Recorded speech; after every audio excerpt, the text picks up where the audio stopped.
चीन की peoples liberation army के कयाम की 94वीं सालगिरह GHQ में खुसूसी तकरीब में आर्मी चीफ की बतौर मेहमान खुसूसी शिरकत।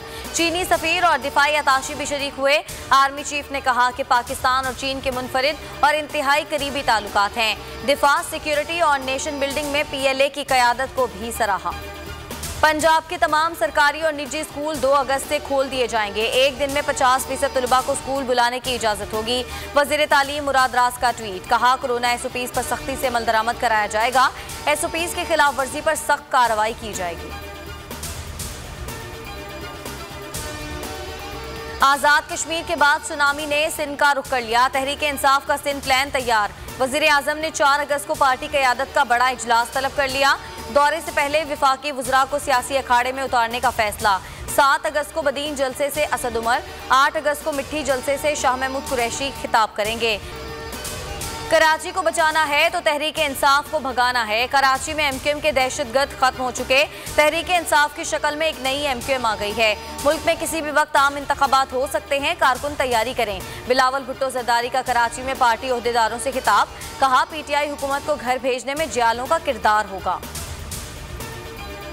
आज़ाद कश्मीर की वजारत उज़्मा का ताज किसके सर सजेगा। वज़ीर आज़म इमरान खान ने उम्मीदवारों के इंटरव्यू मुकम्मल कर लिए। बैरिस्टर सुल्तान महमूद, ख्वाजा फारूक, सरदार तनवीर इलियास और अजहर सादिक से मुलाकात। उम्मीदवारों ने अपनी तरजीहात से आगाह किया। इजलास में वज़ीर आज़म ने सियाहत, पन बिजली, मादनियात, सेहत, तालीम और तरक्याती कामों से मुतालिक विजन पर गुफ्तगू की। इमरान खान मजीद मुशावरत करेंगे। आज़ाद कश्मीर के हल्का LA-16 बाग के 4 हल्कों में रीपोलिंग। चारों के इंतखाबी गैर हतमी गैर सरकारी नताइज आ गए। तहरीक इंसाफ के उम्मीदवार सरदार मीर अकबर 23,165 वोट लेकर आ गए। पीपल्स पार्टी के सरदार कमरुज़्ज़मान 22,848 वोट लेकर दूसरे नंबर पर। सरकारी मुलाजमीन के 939 वोटों की गिनती जारी। तरीन ग्रुप के नज़ीर चौहान की नई मुश्किल। एक और मुकदमा दर्ज। कार्य सरकार में मुदाखलत और जान से मारने की धमकियां देने का इल्जाम।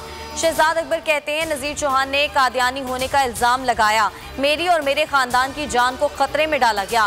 प्रोडक्शन ऑर्डर जारी होने के बावजूद नज़ीर चौहान को असेंबली ना लाने पर स्पीकर परवेज इलाही हुकूमत पर बरहम, कहा क्या ये पार्लियामेंट के साथ लड़ाई चाहते हैं। इंट्रा पार्टी इलेक्शन क्यों नहीं कराए। इलेक्शन कमीशन का वज़ीर आज़म इमरान खान को शो कॉज नोटिस। 14 रोज में जवाब तलब। नोटिस में कहा कि इंट्रा पार्टी इलेक्शन ना कराने पर क्यों ना पार्टी का इंतखाबी निशान वापस ले लिया जाए। 13 जून को तफसीलात इलेक्शन कमीशन को फराहम करनी थी।